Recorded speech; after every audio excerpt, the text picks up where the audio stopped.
right, what's good, everybody? Today is Monday, November 17th, 2025. For those that don't know, my name is Luther. I'm a real estate professional here in the Kansas City market, representing for Upside Property Services and the affiliate companies.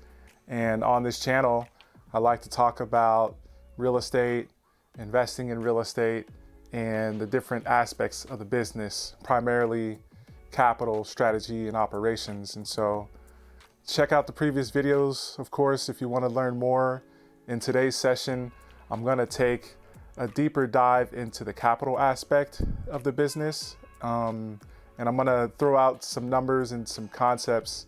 And it's really going to be based on what we've seen and experienced here in the Kansas City market. Most everything that we've done over the last, 10 plus years has been centered around residential real estate investments, okay? Lots of single family home investments that we have either invested in and done ourselves with partners, or we have helped other investors through the process. And so I feel like I talk a lot about what not to do and just general ideas around how you or I can make the process more efficient, but I want to throw out some more numbers to give people a better idea or more context around how they can actually make it happen. And then, of course, I'm going to talk about some of the things that I've gone through to help shed some light on how you might be able to do the same type of thing and perhaps maneuver through the process more efficiently. All right, so how much capital does it really take to be able to invest in real estate in today's market, in the Midwest, in Kansas City? I'm gonna reference a single family home investment just because that seems to be the easiest thing to get into, and that's where most investors start.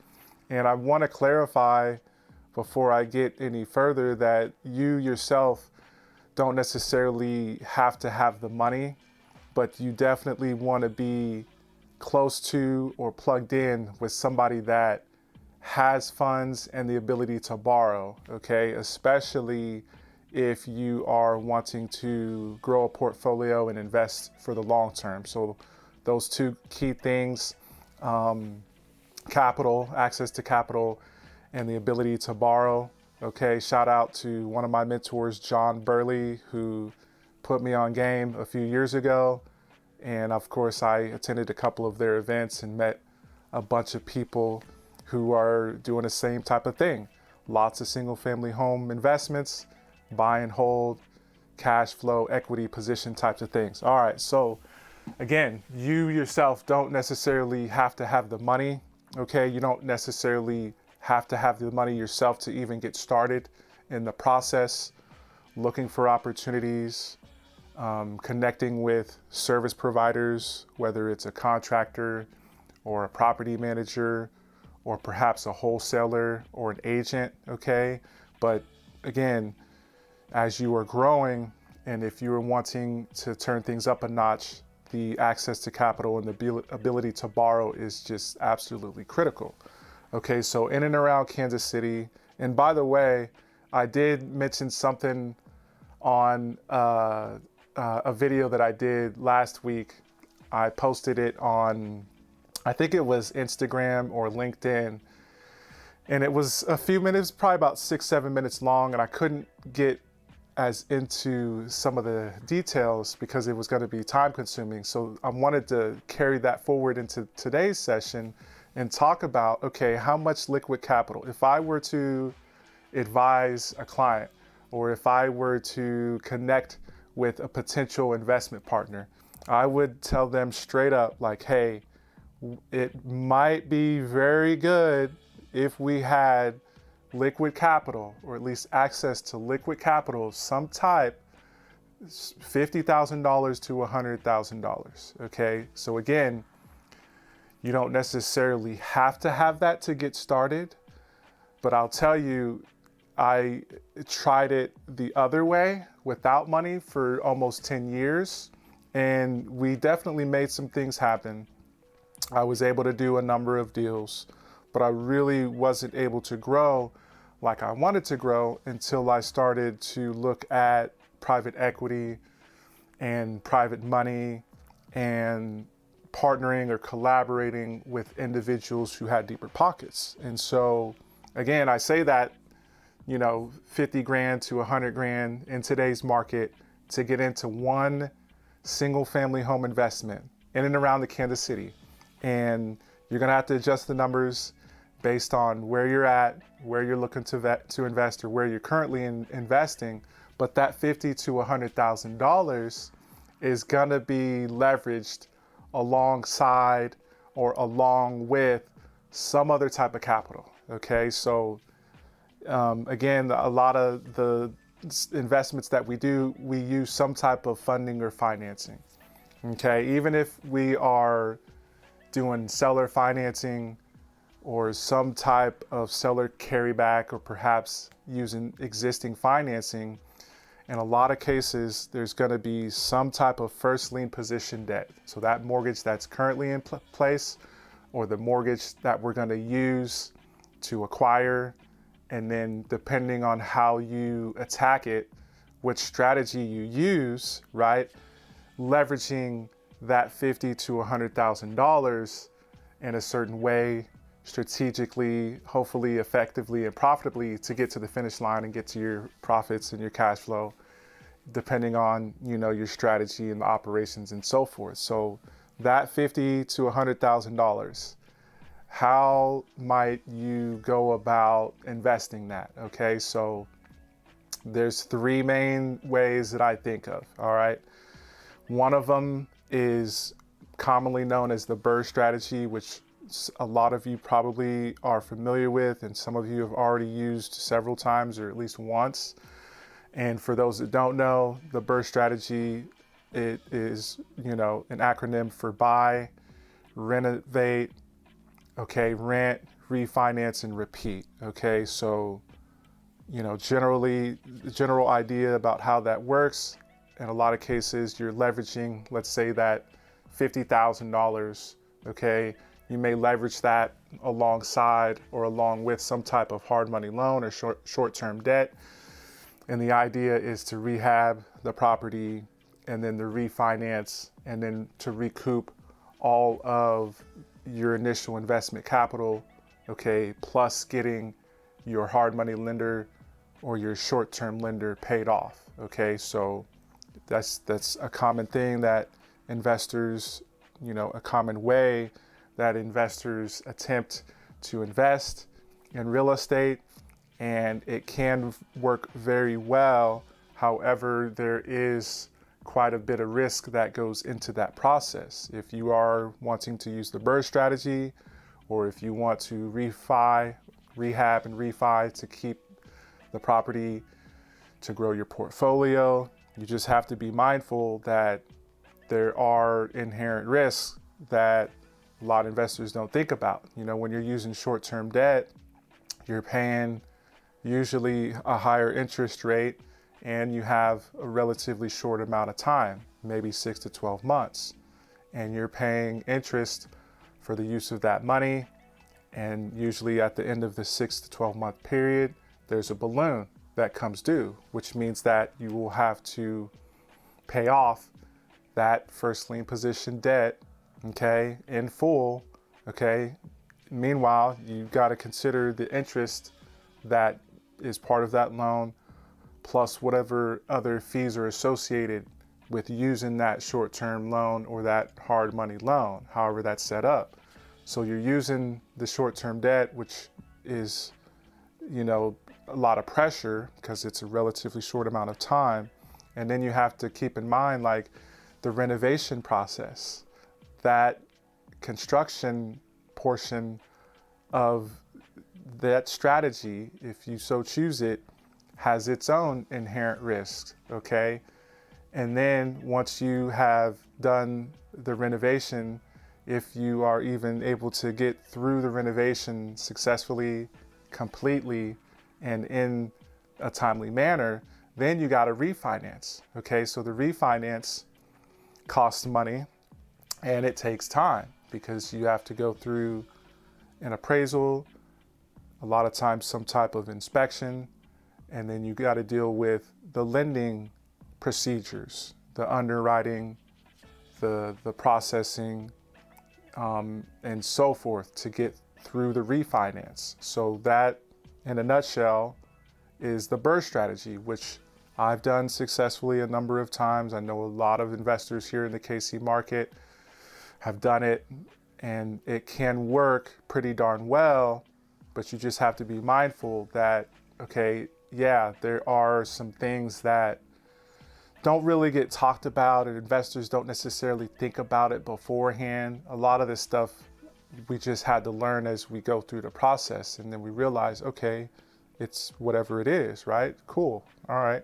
Then we can choose to go through it, refining your systems and processes, or perhaps looking at acquiring property in another manner, which leads me to my next point. Okay, so as far as the 3 ways to be able to get in and to acquire the property, right? I mentioned the BRRRR strategy, rehab, refi, and then the next one is the traditional route, which for whatever reasons, a lot of practitioners and real estate investors kind of poo-poo it, or they don't necessarily want to go that route.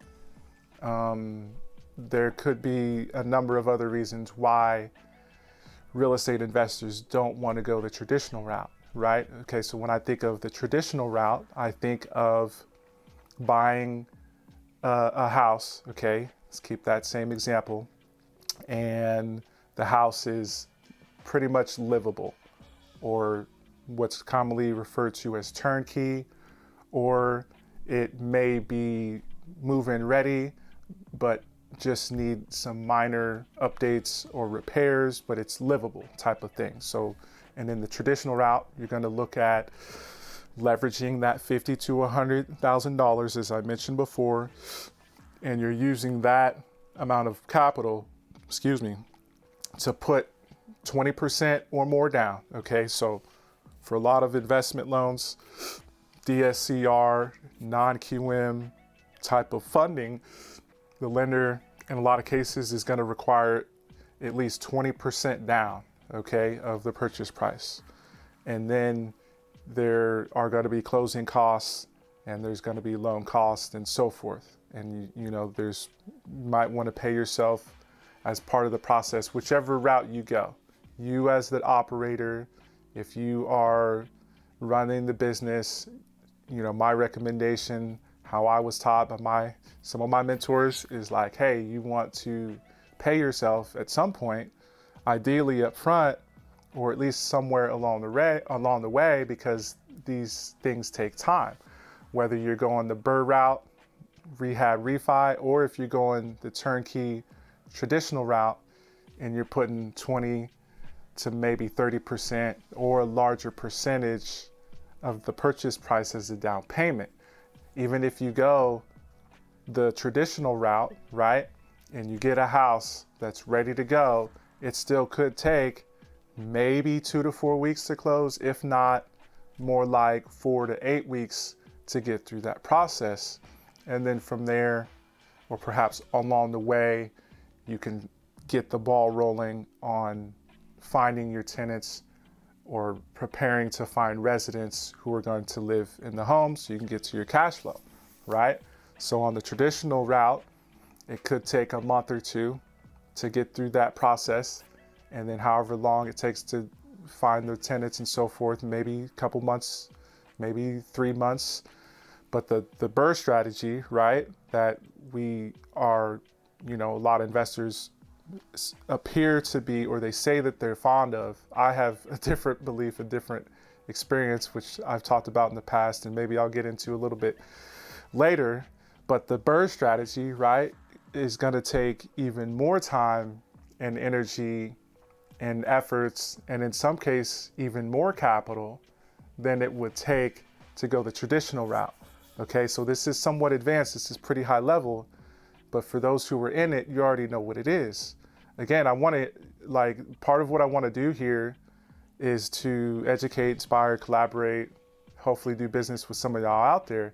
but I also want to encourage y'all and at the same time caution you, because there are a lot of things that don't get talked about in business in general, let alone investing in real estate, the reality of what things cost, whether it's a purchase, a rehab, a refi, or a resale. All of those things cost money, right?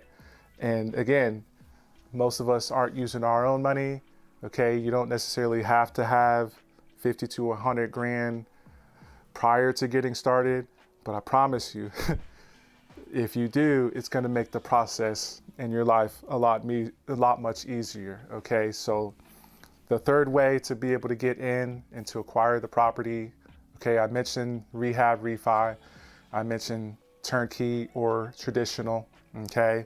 The third, which a lot of investors are fond of and tend to favor for a number of reasons that I may get into, is going the creative route. So again, you may not necessarily need the full $50,000 to $100,000 to be able to leverage and get into an opportunity. In some cases, you can get in for maybe 30 grand, maybe 10 grand, maybe 20 grand or more. But having that extra amount of capital, or at least access to it, is gonna allow you to breathe easier, and it's gonna allow you, if you do end up needing those additional funds, you'll be able to tap into it without necessarily having to scramble around and perhaps dial for dollars, or perhaps, scramble around looking for additional capital, however you can get it, right? Okay, so the third way to be able to get in and to potentially acquire a property is the creative route, which I mentioned somewhat a little bit earlier. You could use existing financing, you could do some type of lease purchase, or you could do some kind of owner carry or seller carryback, okay, which is one of my favorite ways to be able to transact on real estate. Me and my pops, he's another one of my mentors here in the Kansas City market. We are somewhat known as the creative real estate guys, or the seller finance, or the sub 2 guys here in the Kansas City area. For whatever reason, that's kind of just the reputation that we've developed over the years, I guess you could say. But the reality is, a lot of the transactions that I've done were not really creative. Like, most of the transactions that I've done were me helping an investor with a traditional resale, or me helping an investor with some type of cash purchase, okay, or me using really what I mentioned before, the two other ways to acquire properties, the BRRRR strategy and the traditional route. Those have been the two main ways, right? Mostly BRRRR strategy, okay, that me and my partners and me and my clients have been able to acquire properties. And then occasionally we're able to acquire a property through the use of some type of seller carryback or sub 2 transaction, as I mentioned before. And then, I don't want to get sidetracked, but the use of seller financing is an exit strategy, which I've talked about in detail, exhaustively, and I'll probably continue to do so. Okay, I've done that in previous videos. Track me on social media. I talk about that quite often, is using seller financing more so as an exit strategy. Okay, so back to the capital aspect, all right? And this all ties together, the capital, the strategy, and the operations. But again, I want to focus mostly on the actual numbers, how much you may need to be able to get into a property, to be able to get through the process, and then to be able to get through to cash flow, and hopefully not just revenue, but profits by exiting, reselling, renting, seller financing, however which way you get to your proceeds. Okay, so that $50,000 to $100,000 is going to be super helpful. Again, you don't have to necessarily have it to get started, but I will tell you, after attempting to do real estate investments and working with investors for almost a decade, using very little money at all, when I really felt confident enough as an operator, as a former property manager, as an agent and service provider, I had gained up enough experience and enough confidence, if you will, to be able to start looking at the capital aspect, and that's when things were really able to take off. And mind you, again, I say this with, us being in the fourth quarter of 2025, there's a lot of things happening, economically, socially, geopolitically, and the list goes on in the US and globally. Like, I can tell you, when I decided to look at the capital aspect, right, I connected with one of my business partners, and this was back in 2019. He and I started with $30,000, okay? Then we quickly realized that we were gonna need additional capital on that first project. So there was the $30,000 that we started with. Then we ended up borrowing $12,000 to get through the process. And then shortly after that, we borrowed another $12,000, approximately $24,000, to get through that process and on to the next project, because we were doing one deal at a time, right? And then we kind of went from there, finding different opportunities, wholesale, hotel, did one fix and flip. But in our case, we used that 30 grand to do the burst strategy, right? We leveraged that 30 grand, okay, plus the additional approximately 25 grand, along with some hard money, which was in first lien position, right? And we attempted, and we had some success using the burst strategy. But here's the thing, like I mentioned, the 30,000 plus the other 12, plus shortly after that, another 12.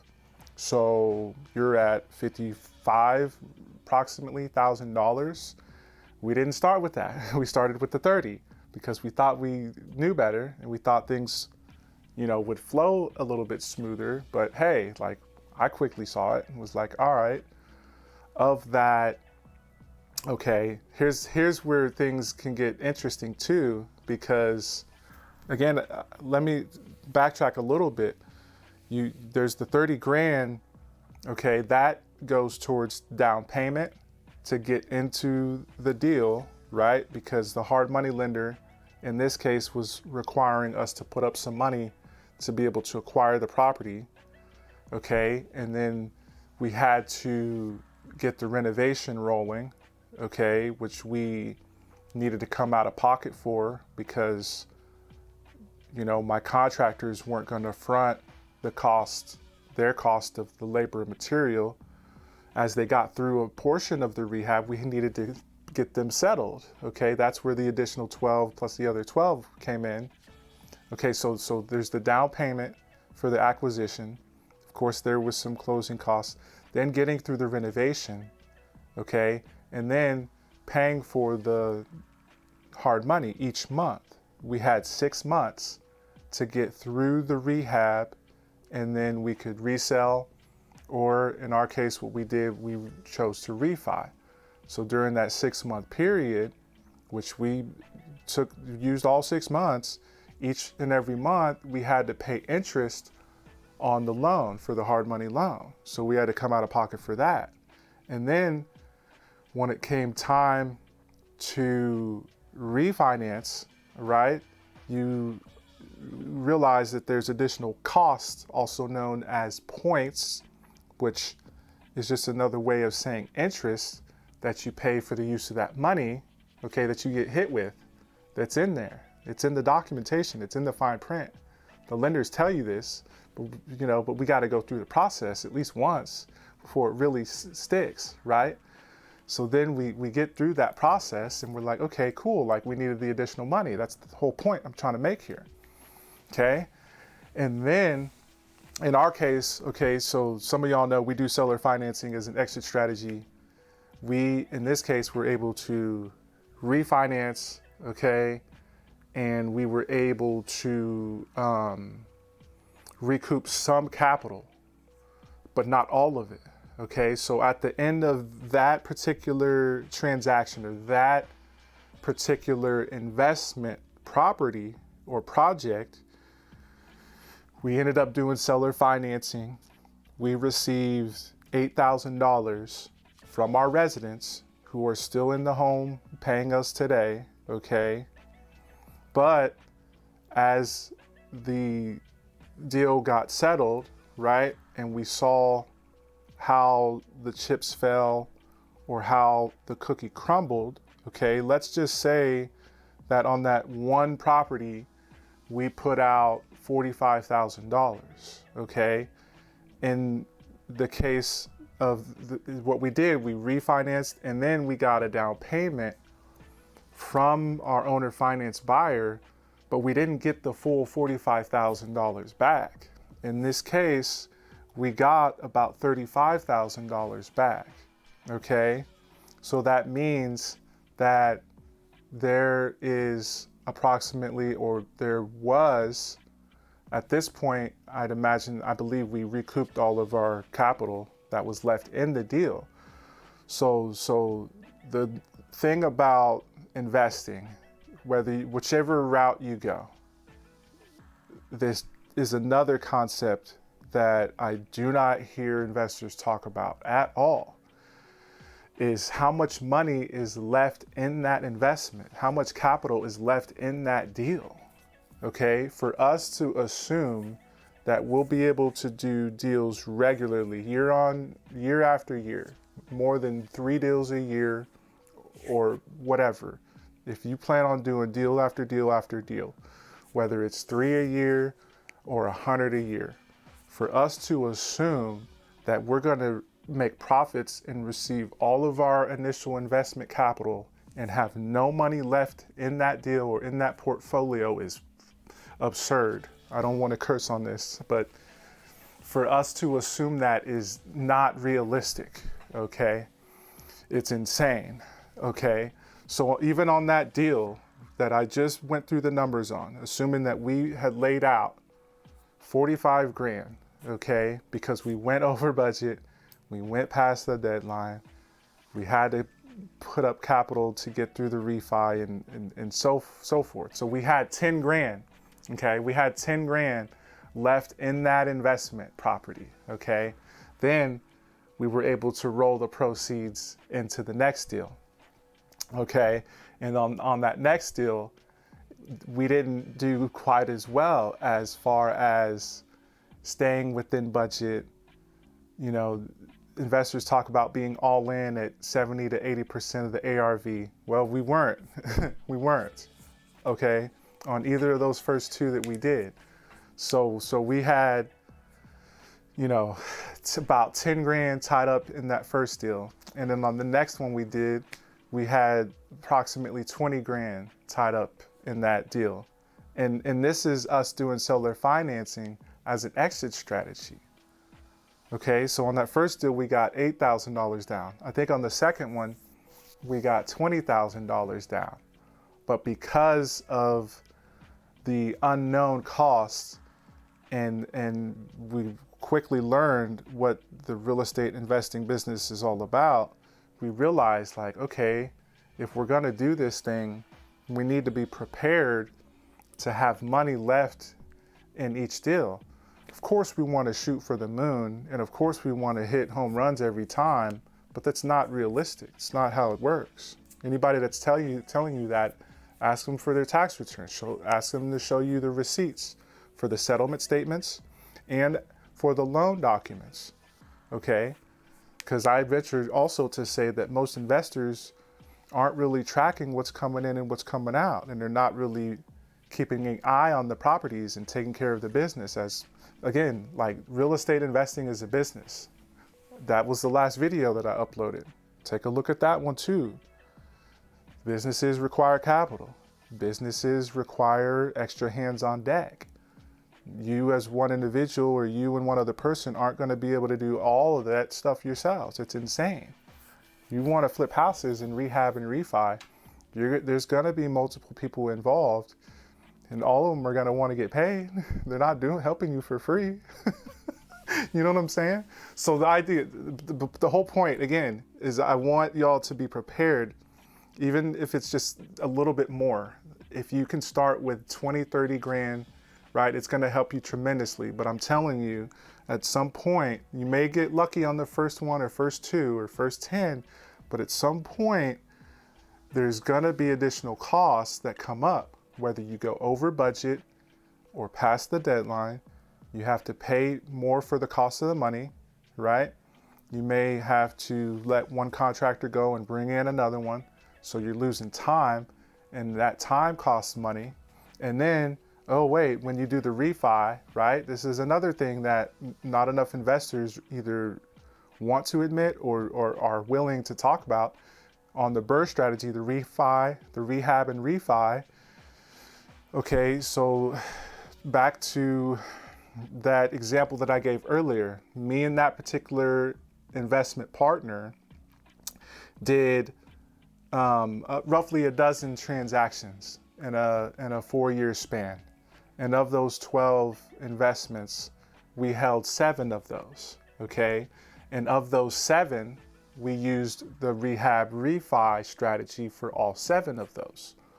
Of those 7, there were only 2 1/3 maybe that we were able to do what might be known as a perfect BRRRR, where we were able to rehab, refi, and then recoup all of our initial investment capital, get all the private money lenders and the hard money lenders settled, and we were up a little bit, mostly because we did seller financing as an exit strategy. And we, in one situation, got $30,000 down.